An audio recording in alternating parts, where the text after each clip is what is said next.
Movie की शुरुआत होती है डायबोलिक नाम के एक शातिर चोर से, जो रातों रात एक बिल्डिंग में घुसने की कोशिश कर रहा था। यह बिल्डिंग थी आर्मिन नाम की एक ज्वेलरी कंपनी की, जिसके अंदर इस देश के सबसे कीमती ताज को रखा गया था। आज डायबोलिक का काम काफी आसान हो गया था, क्योंकि इस ताज की सुरक्षा के लिए सिर्फ एक गार्ड को रखा गया था और बाकी के गार्ड्स आराम से टांश खेल रहे थे। डायबोलिक बिल्डिंग में घुसते ही इस इकलौते गार्ड को मार डालता है और तुरंत ही उस कमरे में पहुंच जाता है जहां पर उस बेशकीमती ताज को रखा गया था। लेकिन कमरे में घुसते ही वहां का सिक्योरिटी अलार्म बजने लगता है, जिससे बाकी के गार्ड्स भी अलर्ट हो जाते हैं। अलार्म सुनते ही बाकी गार्ड्स उस कमरे तक पहुंच जाते हैं, पर इन्हें कमरे का दरवाजा खोलने में परेशानी हो रही थी, क्योंकि डायबोलिक ने दरवाजे के चाबी वाले छेद को अंदर से बंद कर दिया था। यह देखकर गार्ड्स उस दरवाजे को बम से उड़ाने का फैसला करते हैं, लेकिन जब तक वो लोग अंदर पहुंचते हैं तब तक डायबोलिक उस ताज को चुराकर भाग चुका था। डायबोलिक वहां से भागकर एक चलती हुई गाड़ी पर लैंड करता है, जो उसकी गर्लफ्रेंड ईवा चला रही थी। इसके बाद वो दोनों उस बेशकीमती ताज को लेकर वहां से फरार हो जाते हैं। अब अगले शाम आर्मिन कंपनी ने एक ज्वेलरी शो को ऑर्गेनाइज किया, ताकि वो अपने बेशकीमती गहने पूरी दुनिया को दिखा सके। इन गहनों के प्रचार के लिए 5 सुपर मॉडल्स को बुलाया गया था, जिन्होंने आर्मिन कंपनी के बेशकीमती गहने पहनकर एक शानदार डांस परफॉर्म किया। ये गहने दिखने में इतने खूबसूरत थे कि हॉल में बैठे हर एक इंसान के मन में इन्हें खरीदने की तमन्ना सी जाग उठती है। पर ये डांस खत्म होता उससे पहले पूरे हॉल की लाइट्स अचानक से बंद हो गई। ये देखकर एक गार्ड उन सभी डांसर को एक सेफ कमरे में चलने को कहता है, ताकि अंधेरे का फायदा उठाकर कोई इन गहनों को चुरा न सके।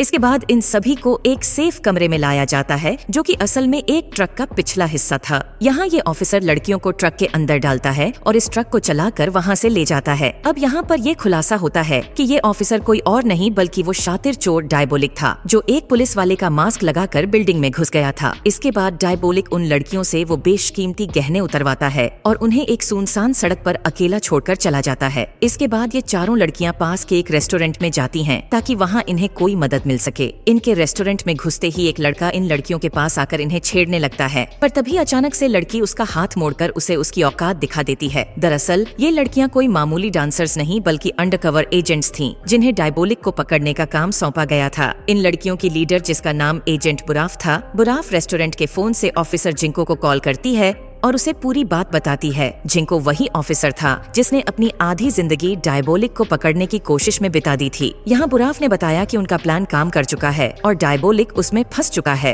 क्योंकि ये लोग जानते थे कि डायबोलिक उन गहनों को चुराने जरूर आएगा, और इसलिए इन्होंने उन गहनों में जीपीएस ट्रैकर को फिट कर दिया था, ताकि वो डायबोलिक की लोकेशन को ट्रेस करके उसके खुफिया अड्डे तक पहुँच सके और उसका सारा माल जब्त करके उसे गिरफ्तार कर सके। अब इस बात से अनजान ईवा और डायबोलिक अपने खुफिया अड्डे पर पहुंचते हैं, जो कि एक बड़े से पहाड़ के अंदर बना हुआ था। अंदर आकर ये अपने चोरी का सारा माल बाहर निकालकर अपनी जीत को सेलिब्रेट करने लगते हैं। इस चोरी के बाद इन दोनों के पास काफी पैसे हो गए थे, जिससे ये अपनी बाकी की जिंदगी बड़े ही आराम से गुजार सकते थे। यहाँ पर ईवा डायबोलिक से कहती है कि हमें कुछ दिनों के लिए बाहर घूमने जाना चाहिए, लेकिन डायबोलिक इसके लिए मना कर देता है और ईवा को अपनी अगली चोरी का प्लान बताने लगता है। इधर जिंको अपनी टीम के साथ डायबोलिक की तलाश में निकलता है और जीपीएस लोकेशन को फॉलो करते हुए वो इस खुफिया अड्डे तक पहुंच जाता है। लेकिन सामने एक बड़ी सी चट्टान को देखकर ये सभी काफी कंफ्यूज हो जाते हैं, क्योंकि जीपीएस का सिग्नल तो चट्टान के अंदर से आ रहा था। यहाँ जिंको उस चट्टान को बड़े ही ध्यान से देखता है और अपने साथियों से उस पर एक डायनामाइट लगाने को कहता है। इसके बाद जब धमाका होता है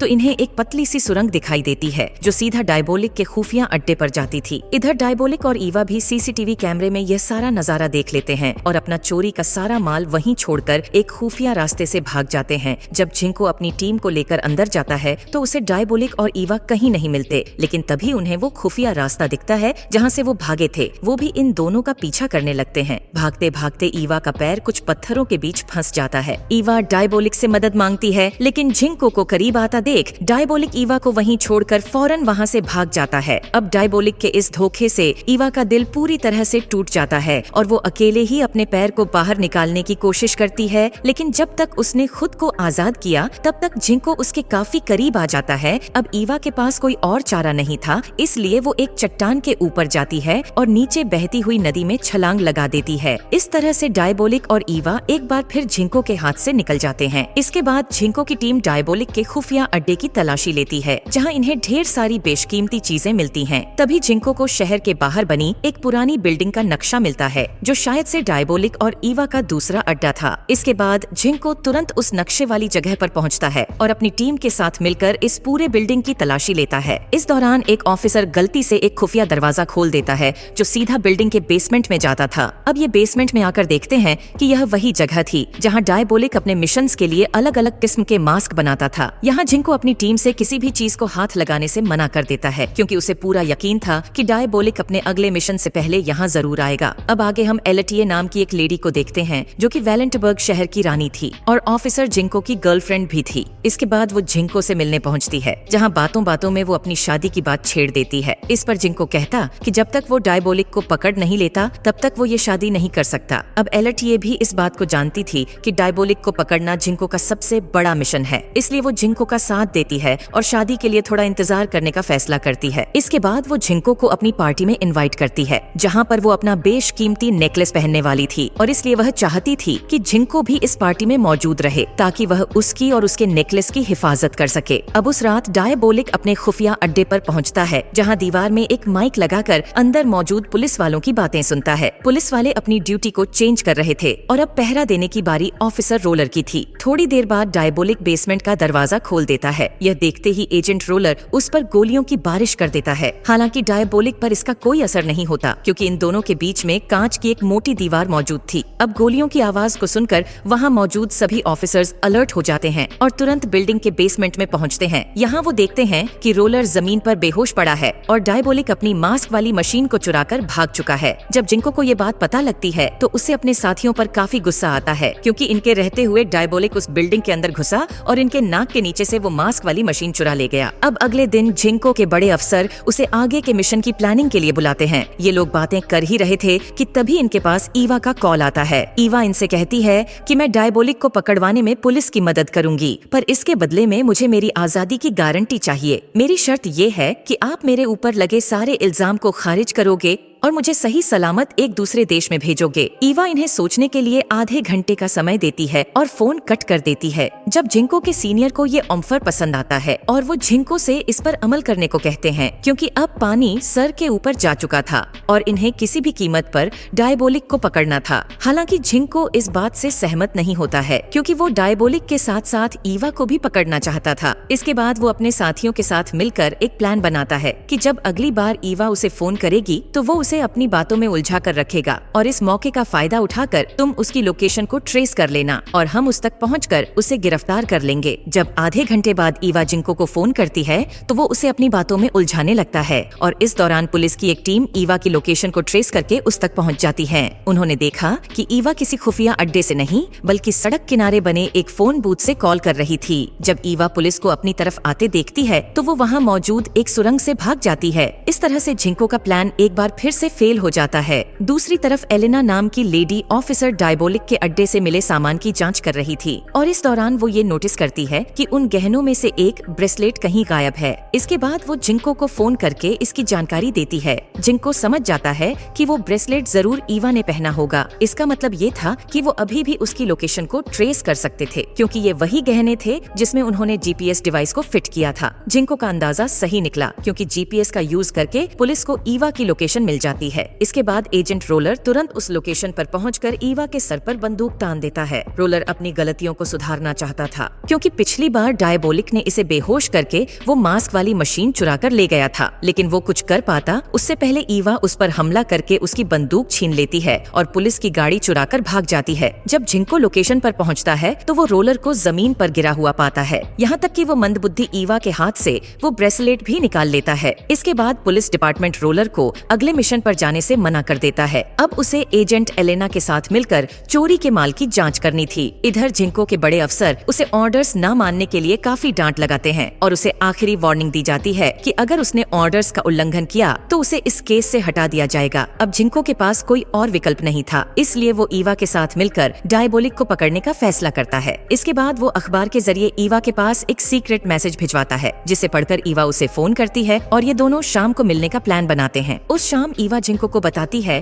कि डायबोलिक हर हाल में अपना चोरी का माल वापस पाना चाहता है, इसीलिए हमें अंडरवर्ल्ड में यह बात फैलानी होगी कि पुलिस चोरी का सारा माल किसी सेफ जगह पर शिफ्ट करने वाली है। जब डायबोलिक को इस बात की खबर लगेगी तो वो अपना चोरी का माल वापस लेने जरूर आएगा। प्लान के मुताबिक हम एक बुलेट प्रूफ ट्रक को सिक्योरिटी के साथ बाहर निकालेंगे ताकि डायबोलिक को लगे कि लूट का सारा माल इसी ट्रक में मौजूद है, जबकि असली माल तो एक खटारा सी दिखने वाली वैन में होगा, ताकि किसी को भी उस पर शक ना हो। ईवा बताती है कि जब डायबोलिक उस ट्रक का पीछा करेगा तो हम उसे एक सुरंग के रास्ते से होकर गुजारेंगे और जब डायबोलिक उस सुरंग में आएगा तो हम उसे चारों तरफ से घेर लेंगे। अब जिंको को ये प्लान काफी पसंद आता है और वो अगले दिन से ही इस प्लान पर काम करना शुरू कर देता है। वो एक अंडरकवर एजेंट की मदद से पूरे अंडरवर्ल्ड में यह बात फैला देता है कि पुलिस चोरी का सारा माल किसी सेफ जगह पर शिफ्ट करने वाली है। इसके बाद वो अपनी गर्लफ्रेंड एलटीए से मिलने जाता है और उसे बताता है कि वो उसकी पार्टी में शामिल नहीं हो पाएगा क्योंकि उस दिन उसे डायबोलिक को पकड़ने जाना है। और रही बात उस नेकलेस की, तो वो उसकी सिक्योरिटी के लिए अपने सबसे काबिल अफसर को भेजेगा। फाइनली वो दिन आ ही जाता है जब जिंको इस प्लान को अंजाम देने वाला था। इधर दूसरी तरफ एलटीए पार्टी के लिए शहर की सबसे काबिल मेकअप आर्टिस्ट को बुलाती है और पार्टी में जाने के लिए तैयार होने लगती है। इधर मिशन के लिए कमांडोज की एक टुकड़ी बनाई जाती है और उन्हें डायबोलिक को पकड़ने का पूरा प्लान समझाया जाता है। इसके बाद ऑफिसर सभी से पूछता है कि असली माल वाली खटारा वैन कौन चलाएगा। रोलर कहता है कि असली माल वाली गाड़ी में चलाऊंगा क्योंकि वो अपनी पुरानी गलतियों को सुधार कर खुद को साबित करना चाहता है। एलेना उसे रोकने की काफी कोशिश करती है लेकिन रोलर इसके लिए नहीं मानता और खुद उस गाड़ी को चलाने का फैसला करता है। इसके बाद लूट का सारा माल एक साधारण सी वैन में डाल दिया जाता है। अब सभी लोग इस मिशन पर जाने के लिए बिल्कुल तैयार थे। अब ऑर्डर्स मिलते ही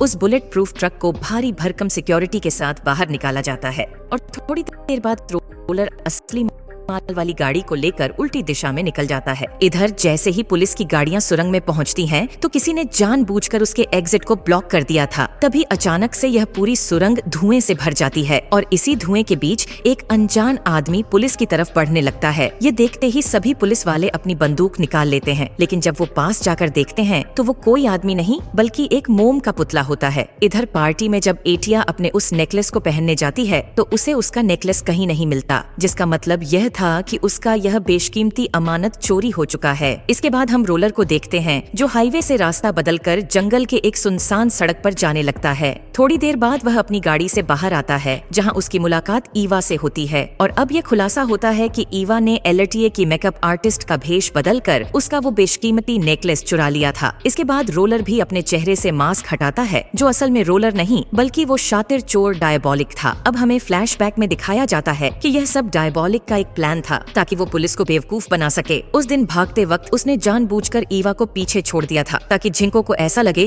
कि उसने ईवा को धोखा दे दिया है और वो उसकी कहीं बातों पर यकीन कर ले। उधर जब ईवा पानी में कूदी थी तो वो एक खुफिया रास्ते से होकर बच निकली थी। इसके बाद जब डायबोलिक का सामना रोलर से होता है तो वो रोलर को जान से मार डालता है और उसके चेहरे का मास्क बनाकर उसकी जगह ले लेता है। इस तरह से डायबोलिक पूरे पुलिस डिपार्टमेंट को बेवकूफ बनाता है और अपना लूट का माल दोबारा से चुरा लेता है। इधर जब जिंको को यह बात पता चलती है तो वह पूरी तरह से टूट जाता है क्योंकि ना तो वो डायबोलिक को पकड़ सका और ना ही एलटीए का वो नेकलेस बचा सका। इधर ईवा और डायबोलिक लूट का सारा माल चुराकर उस शहर छोड़ देते हैं और एक नए शहर में अपनी एक नई जिंदगी की शुरुआत करते हैं। इसी के साथ इस शानदार मूवी का अंत हो जाता है। हमें उम्मीद है कि आपको इस मूवी की कहानी पसंद आई होगी। अगर पसंद आई हो तो वीडियो को लाइक करके चैनल को सब्सक्राइब जरूर करें। तो मिलते हैं एक नए वीडियो में नई मूवी की कहानी के साथ। तब तक के लिए जय हिंद जय भारत।